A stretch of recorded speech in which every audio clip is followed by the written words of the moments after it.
Hello friends, welcome to Learn Positive. நம்ம இன்னைக்கு பார்க்க போற question, if a vehicle moves on a circular path, where will be the reaction pressure exerts more? So ஒரு vehicle ஒரு circular பாத்தில் travel பண்ணிகிட்டு இருக்குன்னு வச்சுப்போம். ஸோ ஒரு கர்வேச்சரில் ட்ராவல் பண்ணுது. ஸோ அந்த வெஹிக்கிளோட வீல் பார்த்தீங்கன்னா ஸோ இப்படி இருக்குன்னு வச்சுப்போம். இப்போ இந்த வெஹிக்கிள் வந்து இந்த சர்க்குலர் பாத்தில் ட்ராவல் பண்ணிக்கிட்டு மறுபடியும் அதே பொசிஷனுக்கு திருப்பி ரிட்டர்ன் வருது. ஓகேங்களா?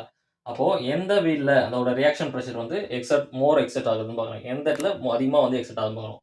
ஸோ ரியாக்ஷன் ப்ரெஷர்னு பார்த்தீங்கன்னா இது இன்னர் வீலுக்கு சின்ன சர்க்கிளாக ஃபார்ம் ஆகுது. அப்போ இதோட ரியாக்ஷன் ப்ரெஷர் வந்து ரொம்ப கம்மி. அவுட்டர் வீல் பார்த்தீங்கன்னா அதிகமான ரியாக்ஷன் ப்ரெஷருக்கு வந்து உட்படுது. ஓகேங்களா? அப்போது answer outside of the wheel has more pressure than the inside wheel. So outside வீலில் தான் பார்த்தீங்கன்னா அதிகமான ப்ரெஷர் வந்து இருக்கும். ஓகேங்களா? தேங்க்யூ.